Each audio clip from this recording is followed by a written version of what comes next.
Give more people a chance to get in here. Alright.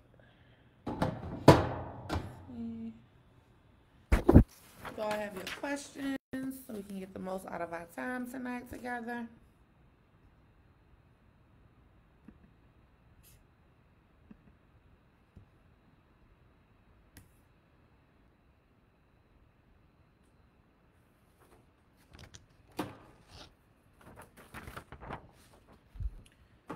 All right, so we're talking about wheelchair van selection. So you all will see me go back and forth between my notes and the cameras. And again, we have all the cameras around, so I'm not just looking around. I'm trying to get to all devices.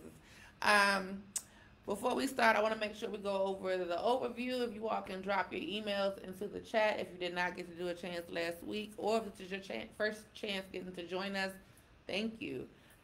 Definitely appreciate you for being here. So, I want to give everybody about maybe, I said 8:35, but I'll give 2 more minutes for others to join in. Again, if you're just joining in with us, we'll be going over wheelchair van selection tonight. So make sure you have your questions lined up. So you may have some of the same questions as other providers as well. Okay.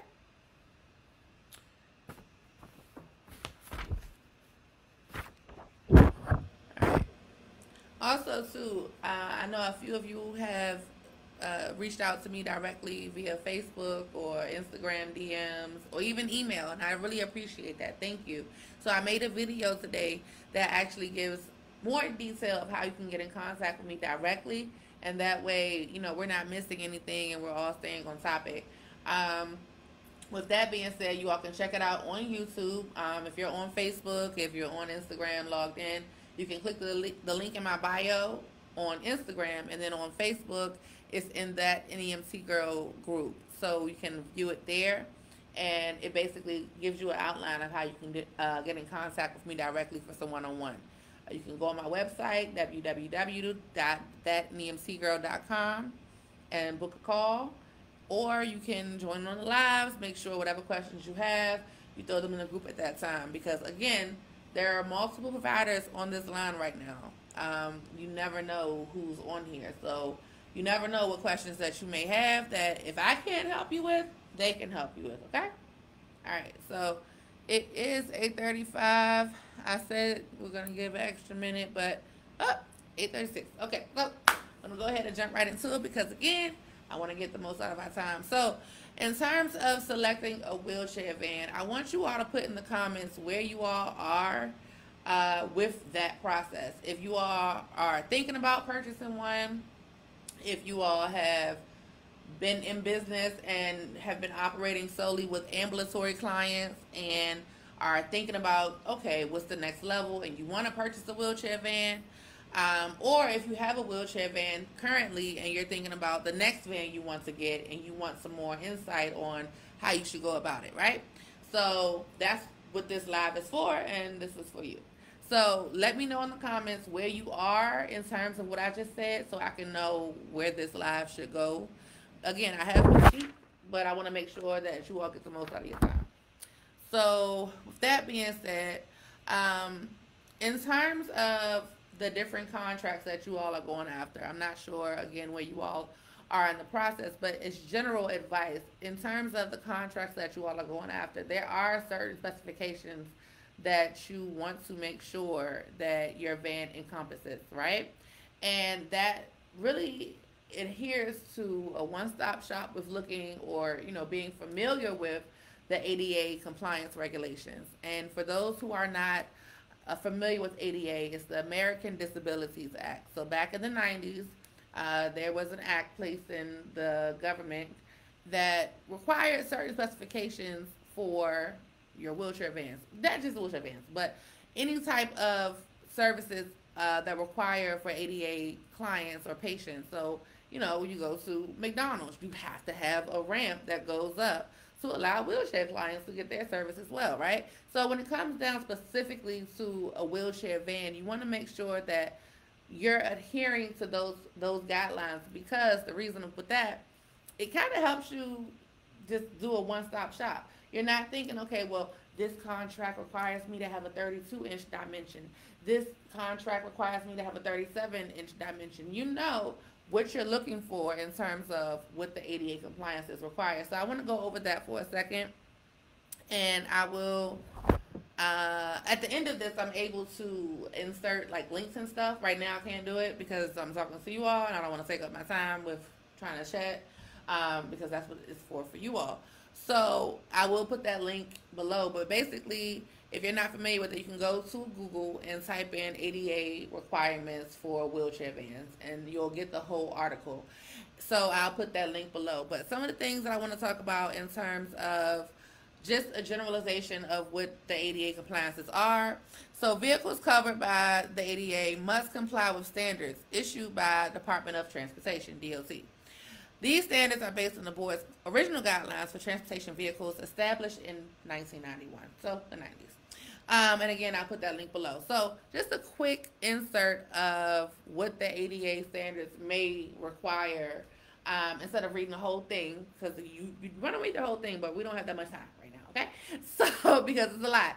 But I'm going to give you all 5 little bulletin points that, point out things that you would think of in terms of, okay, this is what she's talking about in terms of ADA standards. So, first things first, your door entry. When you roll a wheelchair client into your van, there's a certain dimension that the door entry must be in terms of getting what ADA deems as a standard client, a bariatric client, or an extra bariatric client, and I'll go over that in a second. But the standard entry is 32 inches. So what that means is, sorry y'all, we got 3 devices right here, so I would just point it to the door. But, okay, door, right here, right? If I'm trying to roll someone through this door, it has to be at least 32 inches wide. That's a standard. Now, someone who may be a little bigger, they would consider it to be obese and bariatric, and that's the term for that. So with bariatric clients, you have to have a bigger dimension in terms of getting clients in. And if they're extra bariatric, meaning, maybe extra large, then they would need an even bigger size. And we'll get into the sizes in a second. I'm just giving the bullet points right now. Okay, so for vehicles in excess of 22 feet in length, meaning how long they are, right? The overhead clearance between the top door opening and the raised platform from the bottom of the ramp should be a minimum of 68 inches. And so for vehicles of 22 feet in length of less, the overhead clearance between the top door opening and the raised lift platform or highest point of the ramp should be a minimum of 56 inches. So that was a lot. In short, I'm giving you all the terms that what ADA requires. You don't want to go out and purchase a wheelchair van and you don't know how long the ramp is, how wide the door entry is, how many clients can you fit it in. You don't want to just go out there blindly, because salesmen and even private dealers, they can tell when you are well-versed and when you're not well-versed. So when you have an idea of what you're looking for, you're better off. So I say, again, I'm just giving you all 5, but make sure you all check out the actual full composure of what the ADA standards are. So again, you have an idea and you're well versed with what you're shopping for when you're spending your money, because you're going to be spending a lot of money and you don't want to waste your money, because you want to make sure you're getting the most return on your investment. And we'll talk about that as well. So with that being said, next one, all aisles, steps, floor areas where people walk, and floors in securement locations should have slip-resistant surfaces. So if your floor, and you'll see if you all have not purchased your first wheelchair van yet, but the floors are different. And that's because you're transporting clients that have a need for a slip-resistant floor. And so if you are going after certain contracts where you're bidding for one and you want to compete with the competitor and that specific verbiage that they have in that contract, you want to have that verbiage too. And they're going to inspect your vehicles, right? So you want to make sure that you're not lying. You have it.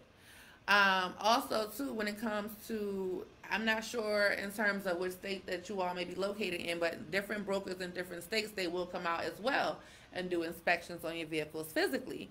And if you're telling them you have something to get extra money or extra rates within your contract, or if you're telling them that to make sure that you can get approved, then you want to make sure that when you get to the inspection point of the process, that you pass it with flying colors. It's not a correction thing. You don't have to go back and try something else. Everything's in place, right? All right, cool. Next, each vehicle should contain signs which indicate that seats in the front of the vehicle are priority seats for persons with disabilities, and that other passengers should make such seats available to those who wish to use them. At least one set of forward-facing seats should be designated. I'm sorry. So that means if you all caught all of that, because I know we're getting a lot with this verbiage, but if you all caught that, then you would, and what that looks like, if you have a van or a vehicle, I'm not sure if you're doing ambulatory or a wheelchair at this point, but we're specifically talking about wheelchair vans, right? So if you have your van in the different rows, you have to have signage that complies with ADA standards that says, hey, these seats are specifically for handicapped or, injured clients. Now, the clients who are ambulatory, if you are multi-loading, I'm not sure if you are, but if you are multi-loading and you have clients that simply maybe need to go to physical therapy or a checkup, something like that, and they don't have anything that is hindering them or preventing them from sitting in the front seat, or I'm sorry, in the back seat, then they have to make sure those seats are designated for the clients that are listed, right? So make sure you have that signage. Last thing for the bullet points I'm providing are auditory and visual warning signs should be provided to alert passengers of closing doors. Now, this is something that I'm not sure if the brokers or the contracts that you're bidding for require this, because this is something that when I saw, it was kind of hit or miss, because it wasn't necessarily something that I have seen or familiar with in the past 4 years that I've been in this business, but it is a requirement. And I will say that in terms of the level that my business is at right now, I'm not sure if that's something that the contracts or the brokers that you all are bidding for. But just know that that's an example of what the ADA standards require. And so with that being said, again, I'm going to drop that link into the comments. I'm sorry, not into the comments, the caption, I'm sorry, once the live is over, because I cannot save it at this moment. But I want you all to be familiar with that, because that was one thing that I was not familiar with when it came in terms of making sure the specifications of my vans had what the ADA requirements required. I didn't. And I wasted a lot of money on that, So I want to make sure that you all are not doing that same thing when you all are purchasing your first van or purchasing your next van, or, outsourcing to find these wheelchair vehicles, okay? All right. So, next topic. I know you all are looking online to purchase, right? So you may look at the dealers, or you may look at private owners. It just depends on what your budgets contain at the moment. So with that being said, I will give you the pros and the cons, because I have purchased from both a private dealer and a certified dealer. Let me take a sip of water for this one. So, with a private dealer, you will typically find that you'll get a cheaper rate. That's the best thing about it, right? However, well, we'll get into the cons next. You'll get the typical cheaper rate. The vehicle has already been broken in, so more so with wheelchair and stretcher. It's not sure if you're looking at electronic ramps or manual ramps, but the electronic ramps have already been broken in. So if it was going to fail, it has failed already. And we'll get into that in a second. But the vehicle has already been broken in. The Carfax report is already accessible, so the private dealer can make sure that you have a report on the history of the van. If you are purchasing or thinking about purchasing from a private dealer, please make sure you get the Carfax report, because that's the best way and pretty much the only way that you're going to know, unless you do the work yourself, to know where has this vehicle been, where has it come from, and where has it been through. Because you need to be prepared for a maintenance budget. And that's a topic for another day, but right now we'll stick to the pros and the cons. The next topic are the cons of the private dealer, right? So with the cons, the vehicle may not have much life left.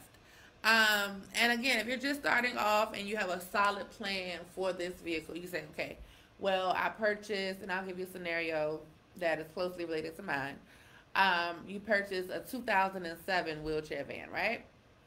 It could be, we'll just say a Dodge Caravan. And you have not gotten the Carfax report, but you were able to do the research on your own, and it seems good to you. The dealer, the private dealer, he seems to, be of good standard, and you got to test drive it. It checked out okay. You took a mechanic with you once you test drove it. He looked at the few things that were, the basic necessities, and it checked out all right, right? So maybe a few months go by, and you need an engine. So you need to know, well, what happened to this engine? What was wrong with this engine? Because the engine is closely connected to the what? The transmission. So you don't want to find yourself in a loophole where you're replacing these major parts, because engines and transmissions are the hearts of a vehicle. Literally, they're the organs of a vehicle. Those are the most expensive parts. So you want to make sure that you have some type of report or some type of update on where this vehicle and the parts and the updates and everything are coming from right now, okay? All right, so we're going to go to things to look out for with purchasing from a private dealer. Clean title. No salvage title, no rebuilt title. Depending on the state that you're in, it could be harder to register that vehicle. They may not allow it to be registered at all, and then you're stuck with the lemon. You can't do anything with it, all right? Next thing, you want to make sure you can take a mechanic with you, or that you have some type of agreement in writing, and you and the dealer have both signed off on it, that states you have a certain time frame that you can take it to a mechanic of your choosing to make sure the vehicle checks out. You can put a deposit down as a holding fee, or, whatever you and the private dealer can work out. But you want to make sure that before you are locked into a certain agreement, that you are able to get a mechanic that you trust to look at this van. That's important. It's going to be one of the biggest investments that you make into this business besides your insurance. And you need to make sure that you're doing it the right way. So that's the thing to look out for. You want to make sure you can test drive it on the highway, because you can accelerate it to a higher speed. So you don't want to just drive it around town, because it could be easy to fake it till you make it with that type of situation. It's a stop and go thing. But you want to continuously drive this van on the highway at an accelerated speed. If you can go at least 70, go at least 70. And however long you can drive for that speed limit for, drive it. Because you want to see, does anything jerk back? The transmission.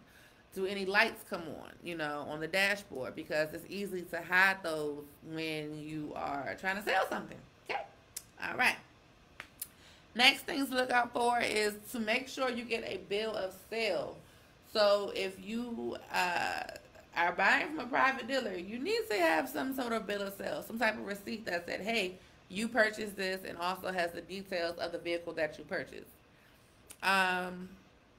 Request list of all major mechanical work done. So again, if the vehicle has had an engine or a transmission, and you are meeting a private dealer that has a good heart, that is honest, they will give you all that information, and they should be able to tell you what mileage the engine was replaced at, or the transmission was replaced at, when it was replaced, where it was replaced, and if any warranties are left on that replacement. Because if so, then that transfers over to your ownership. And if you have that, and if that part breaks down, then you want to make sure that you can go ahead and use that warranty in place of it to get it repaired. Okay?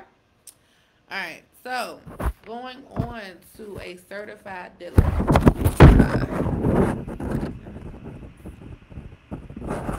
Right. So, certified dealer. So, the pros of this. A lot. But a lot. In short, it is definitely, you're going to definitely incur less mechanical costs in the beginning, because the dealership has a different level of checkpoints that they have to adhere to before a vehicle is even put onto the market, okay, before it's put onto the floor. They can't sell it unless it has gone through certain inspections. And so, with that being said, that saves you all money um, for two reasons. Number one, vehicle breaks down. You have to repair it.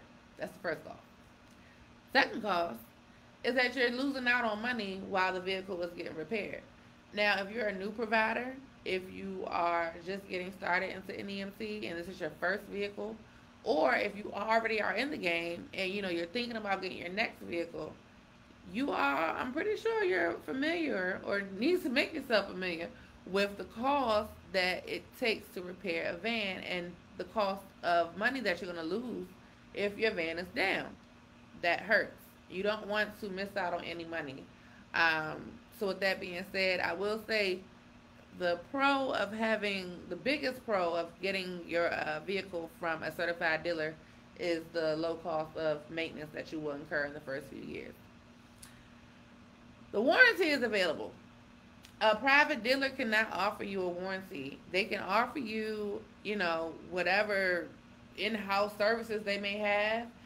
They may be a mechanic themselves. They may own a maintenance shop, and they are able to do in-house maintenance work up until a certain point, the first 30 days, the first 60 days. The first 60 days, whatever.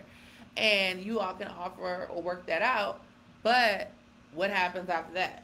That's only 2 months of you having a vehicle that you purchased however many dollars for, and you need to make sure that it's in good standing. So a warranty can be offered to you from a certified dealer.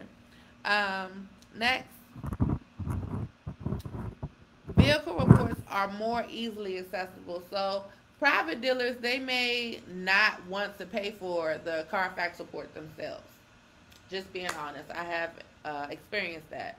They try to push that cost off on me or to deduct that from the cost of the vehicle. Now, if you're deducting that from the cost of the vehicle, okay, great. But that raises a red flag for me because why don't you have that readily accessible if you're selling a vehicle? That's something that almost everyone is going to request, a Carfax report. So why don't you have it? That's a red flag for me as a salesperson. But anywho, with that being said, with purchasing from a certified dealer, you don't really go through that. You request something, you're spending these thousands of dollars, they're going to make sure you have it. So that's neither here nor there.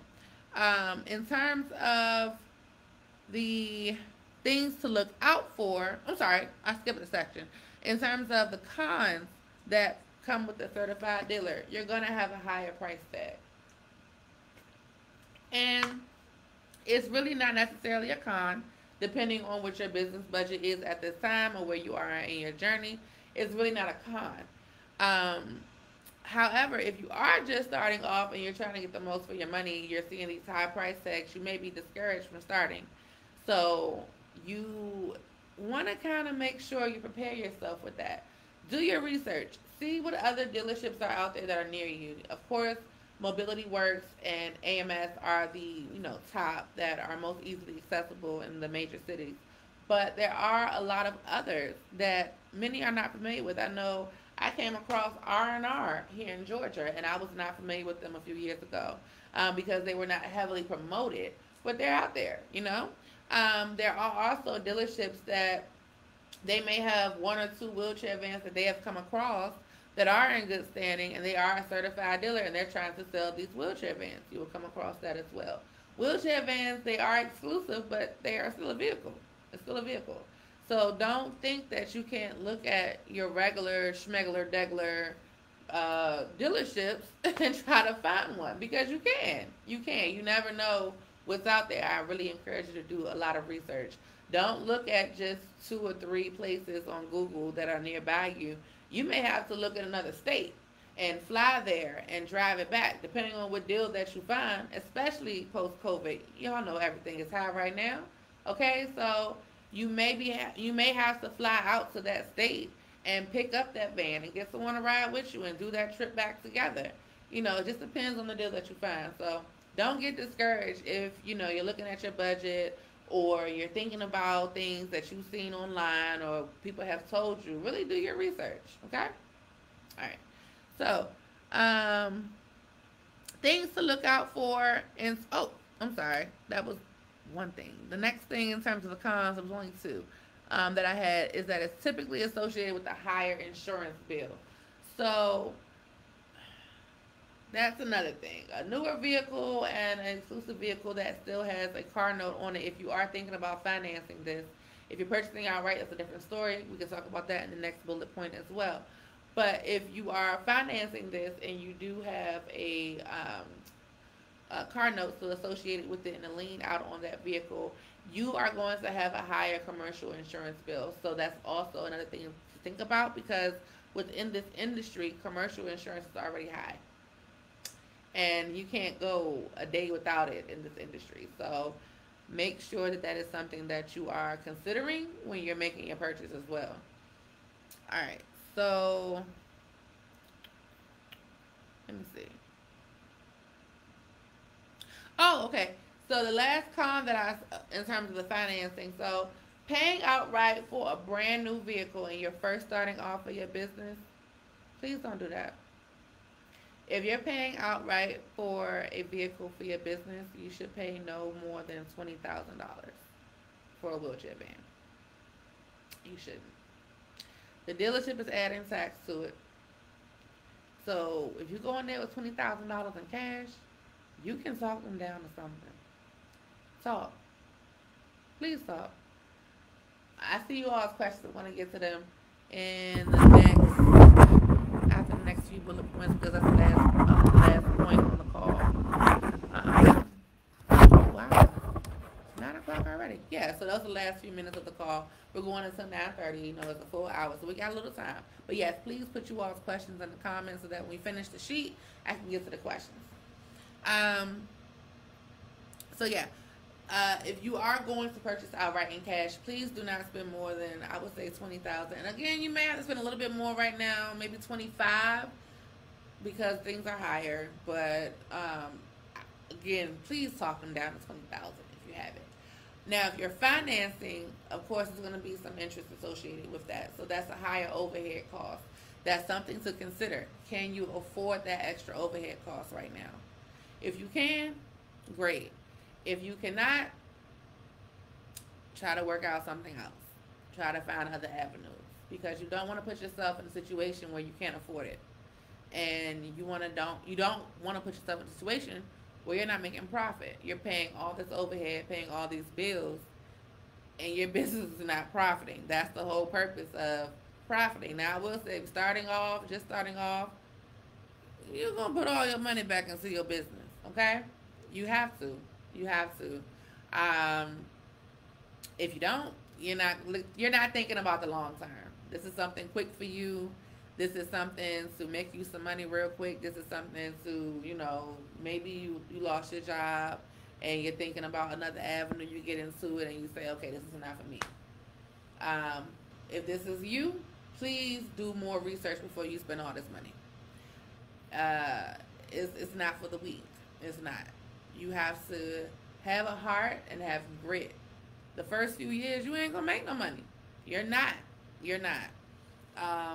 And I pray to you, even with the greatest of plans.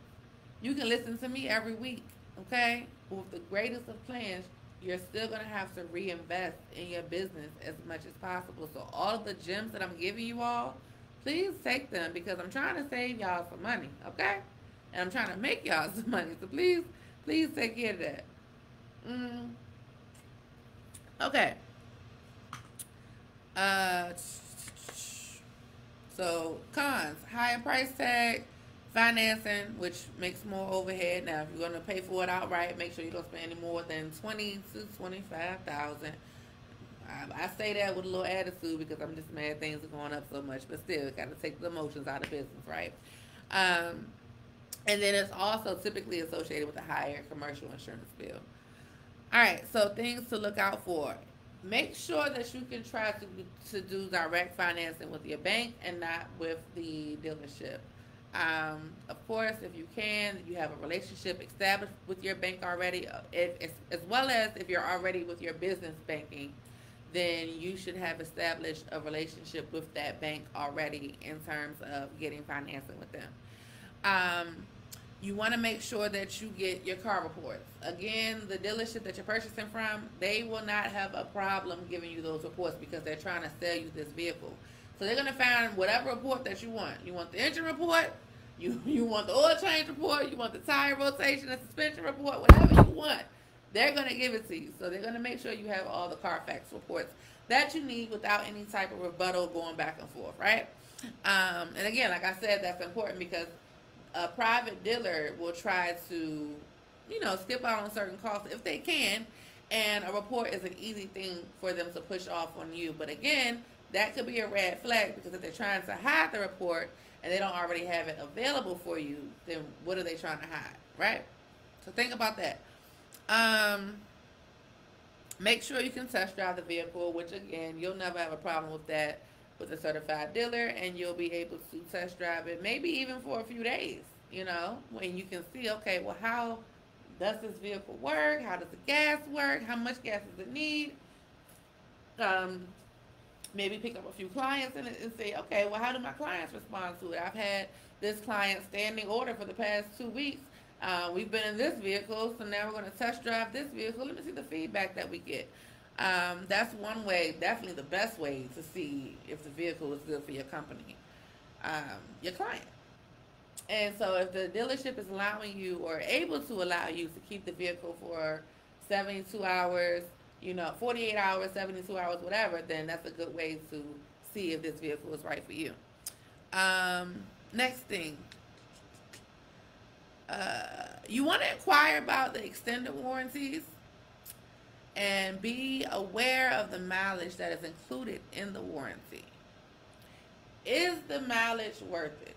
Is the warranty price tag worth it? Or should you go and outsource for a transmission? I think it's called front to back extended warranty, but it includes the transmission and the engine as well. And so I say that to say, I'll give you all my scenario. I purchased a vehicle.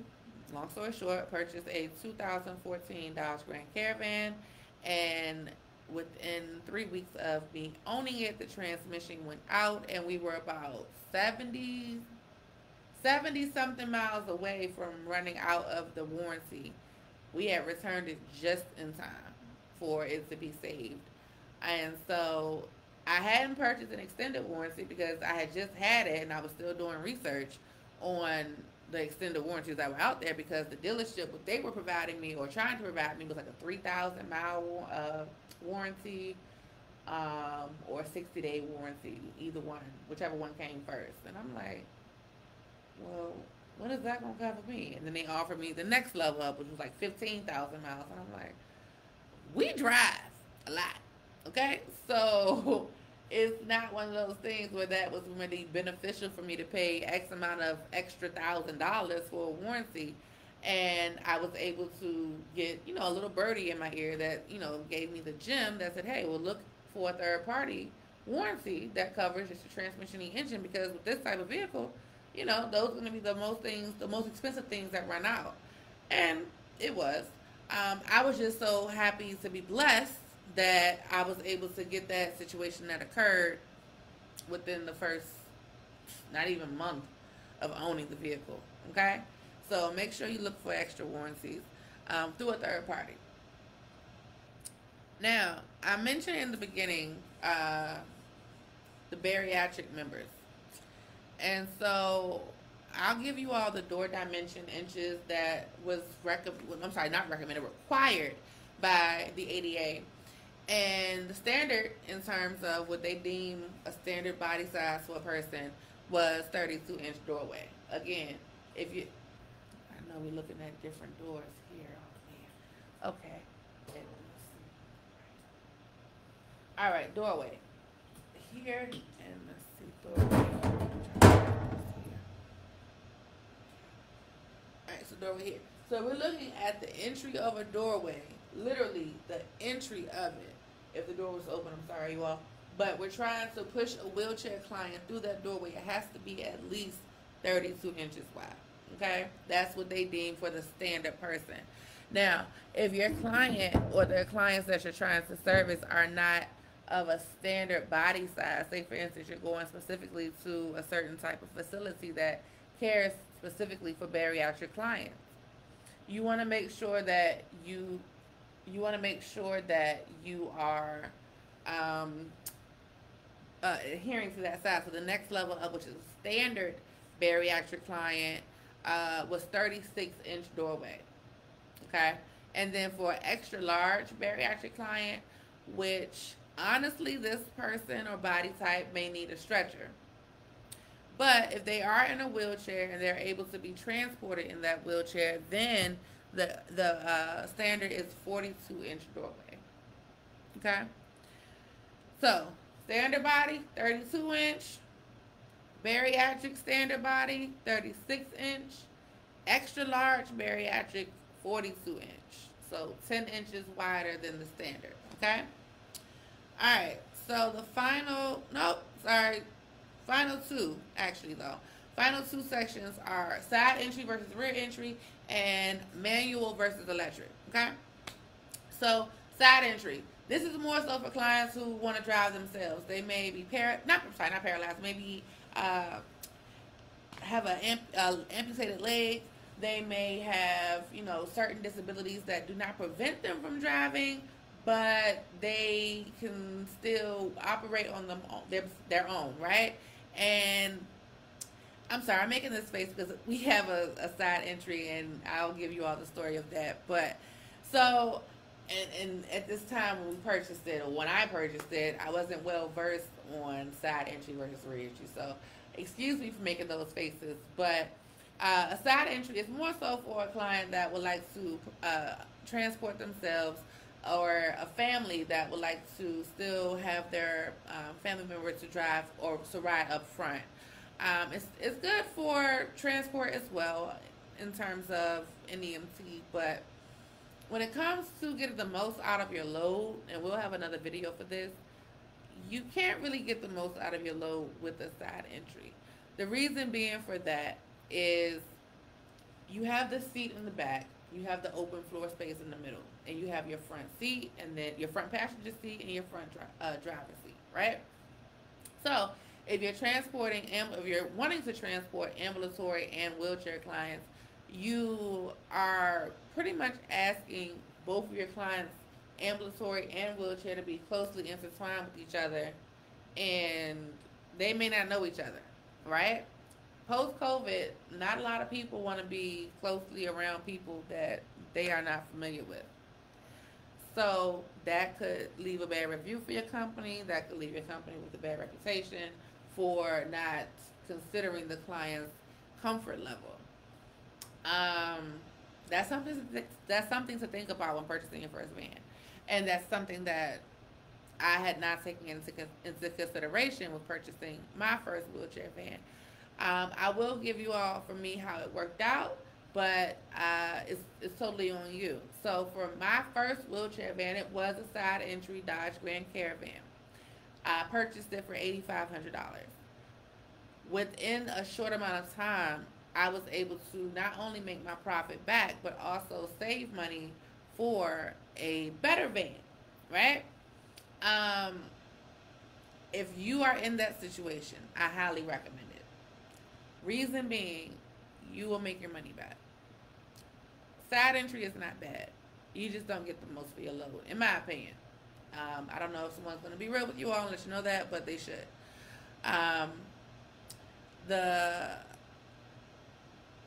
other con of it is that you're not really able to do multi-loading. Again, like I said, and I'll have a YouTube video posted. We're working on it now, actually, for how to get the most out of your load, but that's also going to be on live. But you're on the YouTube video, you'll be able to see the visual of a rear entry versus side entry van. So with I'm sorry, I'm a little sidetracked with that. So with the so the con with that, you can get the most out of your load. The next thing that I will say, though, that is a pro that you do get with a side entry is that you get trunk space. So say, for instance, you're doing a long distance trip, right? And you need to also pack up your client's luggage, or you need to transport some of their equipment, you're able to do so. With the rear entry, you're not. The rear entry, the rear is your ramp. Um, you have floor space in the middle, of course, and you have your seats, but you may need those seats depending on what the work order is, or what the client requires. So that's something to consider as well. Um, Now, in terms of rear entry, I will say it's perfect for commercial use because you get the most out of your load. I keep saying that, but that's important. You get the most out of your load. You can load wheelchair clients in the back. You can load ambulatory clients in the middle and even in the passenger seat. Depending on the size of your vehicle and how long it goes, then you can get two wheelchairs in the van at one time, ambulatory clients in the middle, as well as the front seat. So that's something to consider as well. Um, and also a good thing to purchase, a good reason to purchase from a certified dealer, because 9 times out of 10, I mean, you can find it, but it's more easily accessible to find it through a certified dealer, that type of van that has that amount of length that allows you to transport two wheelchairs as well as ambulatory clients in the middle and in the front, right? So that's good. Now, um, another pro for rear entry, and this is the last one for that, but it's a two-part. So a two-part pro for rear entry is that you can service multiple levels of service levels for clients, and you can do stretcher. So what that means is you're not just doing wheelchair, you're doing stretcher, you're doing ambulatory. You're not telling your contract that you're bidding for, you're not telling the brokers that you're trying to get approved for, that you're limited to the amount of clients that you can service, because you provide all levels of service. You provide ambulatory, wheelchair, and stretcher. Now, the difference that you would need for all of the three are securements. You need different securements for ambulatory. You need seatbelts. For wheelchair, Q strength restraints. And for your stretcher, you need the restraints for your stretcher clients. So it's just different levels of services you can provide the service for. You're not missing out on money. You're getting the most from your load, but you're doing it with one vehicle. Okay, so consider that.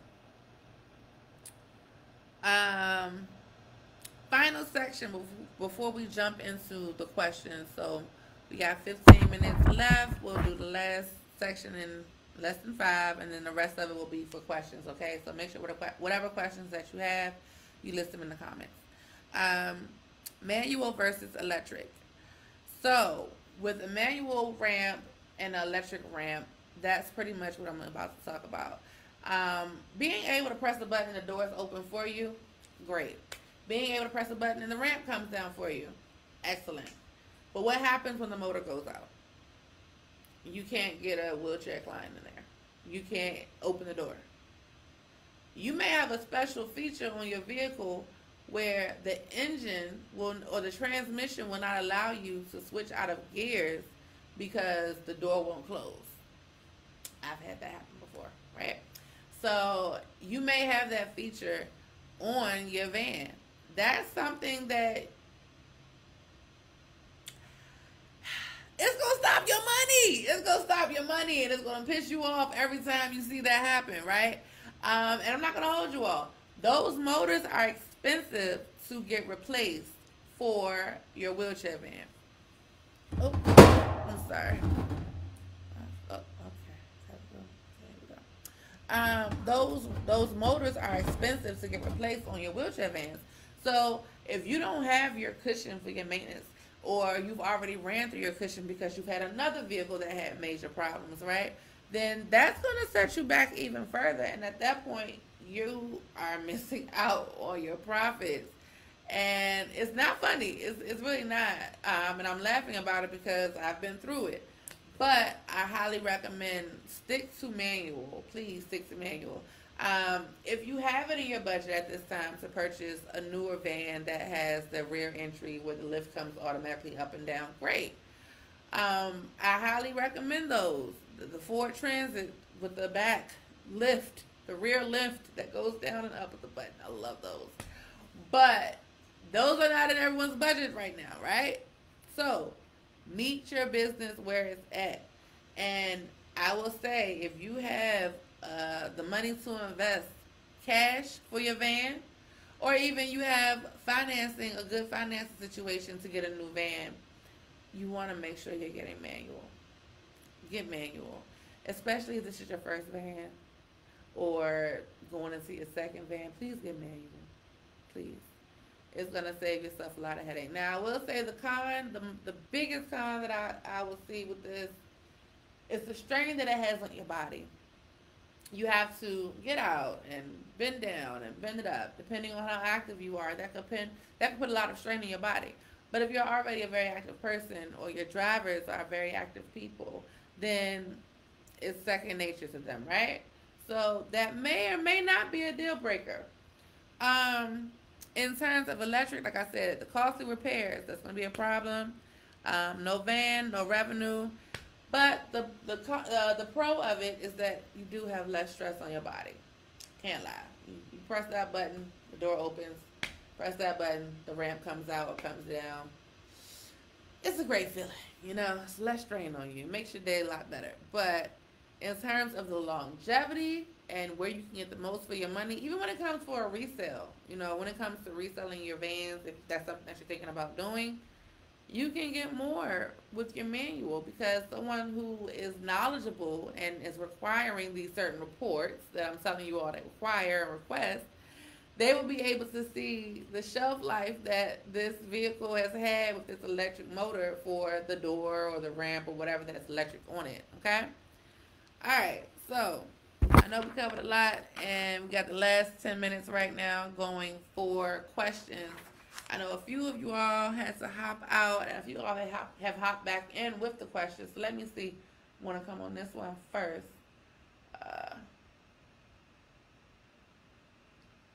All right. We have a minivan and looking into getting a Ford E450 to fit more wheelchairs. Okay. That's a great idea. And that's actually what I just touched on as well. If you can afford to get that in your budget right now, I will say great. But if that's something that you're stretching yourself to get, or you're stretching your business to get another manual minivan. Get another manual. What's your volume? Think about that as well. What is your volume right now? Does it make sense to get that? Or can you get an upgrade from the minivan that you have? A bigger van that has a manual entry, so that you can get maybe 2 wheelchair clients at one time. Okay.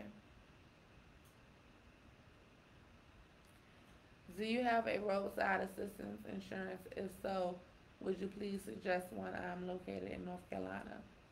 Okay, yes, you want to make sure that you have that on your insurance plan, because at any given moment, a tire can go out, a battery can die. If a driver may be sitting waiting for a client to get out of an appointment, and it's the middle of the summer, and North Carolina is hot, okay? So it's the middle of the summer, and a driver is waiting for a client to get out their appointment.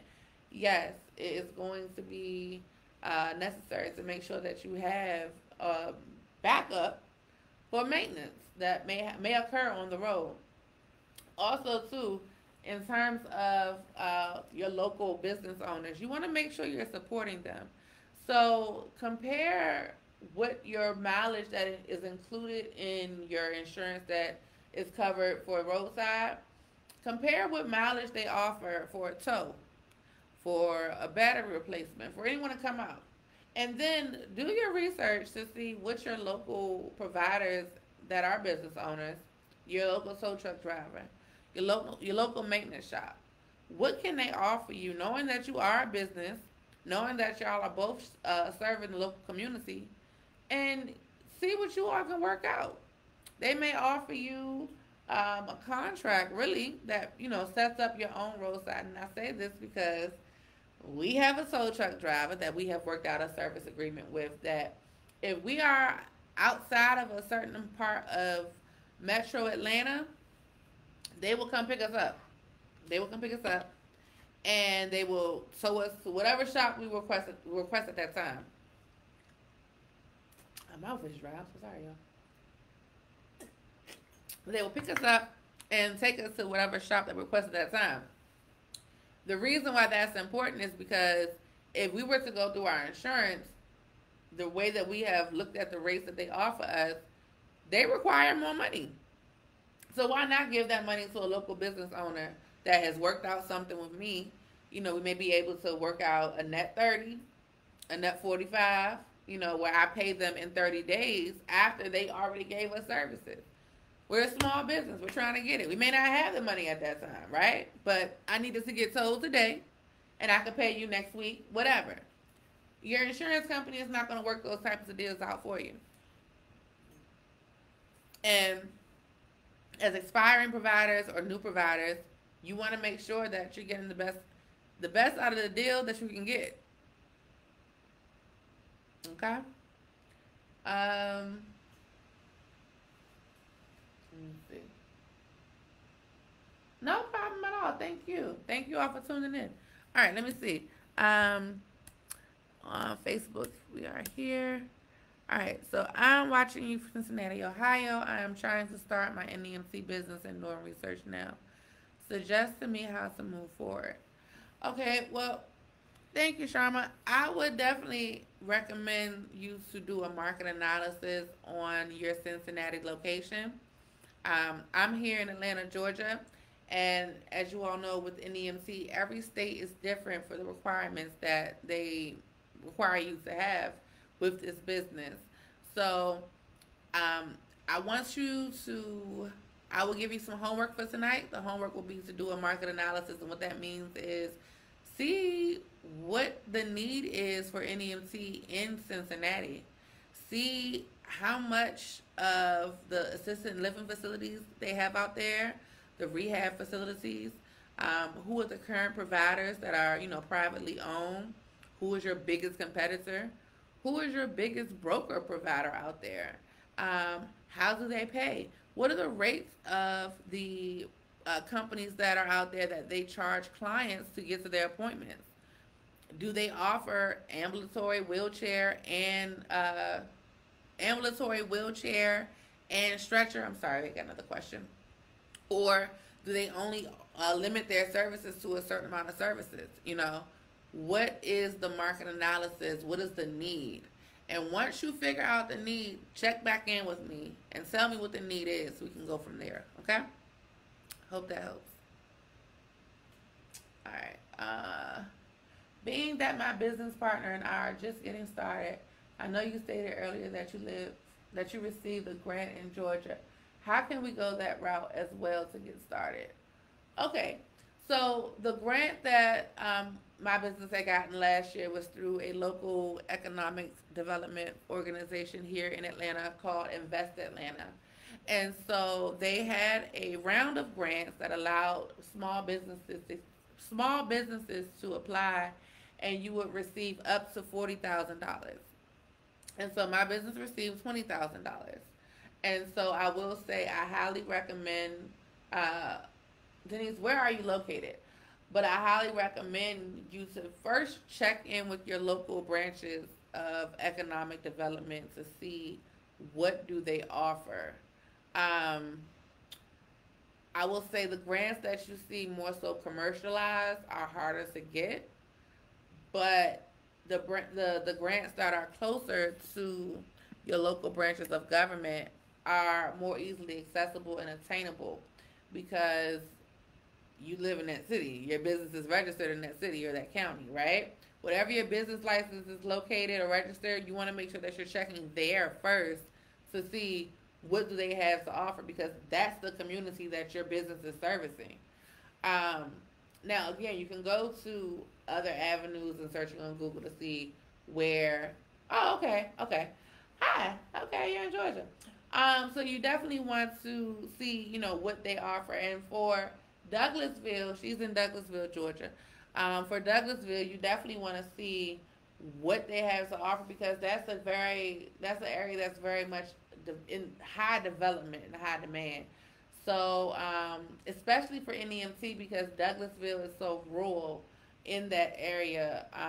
You have Dallas, you have Powder Springs, you have Mableton. Mableton is now the largest county in Cobb County, and I encourage you to check out the Atlanta Black Chambers of Commerce. They have a lot of uh, programs going on right now for small businesses, especially in the Cobb County area. They have a whole department for small businesses. So check out ABC. That's their acronym, and I would highly suggest you to look in that direction right now because they actually have phone calls every Tuesday morning at 8:30. That gives an overview of what they're working on for the next few weeks of the month.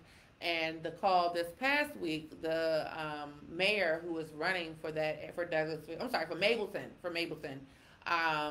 he was on that call. So I know Douglasville is in Douglas County, but Mableton is not too far from you all. So you definitely want to check as far as being a provider is concerned. So you definitely want to check out that area and that branch of economic development because they got some good things going on, and I hope that helps.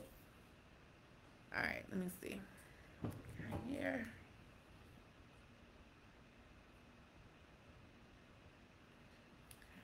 I think that answered those questions. So, in terms of, yeah, yep, gotcha. Yes, Denise. So, what Denise also too? Let me know in the comments what level of service do you all offer wheelchair at this time?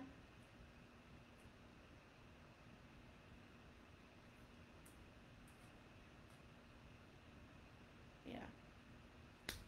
You may want to schedule a call so we can, no problem, so we can actually connect more since we're actually in the same state.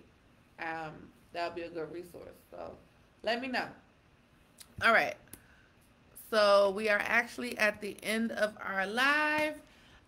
Thank you all for joining. I truly, truly, truly appreciate you all. Next week we will have our topics posted for next week between Friday and Sunday. So check the groups, check the Facebook page, check the Instagram page. Again, you can schedule a call directly on my website, www.thatnemtgirl.com. No problem, Mary. Thank you. Thank you for joining in. Um, Also, make sure that any types of questions that you may have, again, you can leave them in the comment section, but it may be a little delayed because, again, you'll see in the video that I posted earlier today, we're still running business here daily, so got to make sure me and my team stay good. But in terms of the calls, I can make sure they're on my calendar and I can make those times cut out for you all, okay? So I hope that you all got some things out of this tonight. I hope you all got some more insight on the direction you should go in terms of your vehicles that you're thinking about purchasing or about to purchase, or even things that you can do with the vehicles that you currently have. I hope that helped, okay? So thank you all for joining. We will be again, same time, same place next Wednesday. Good night.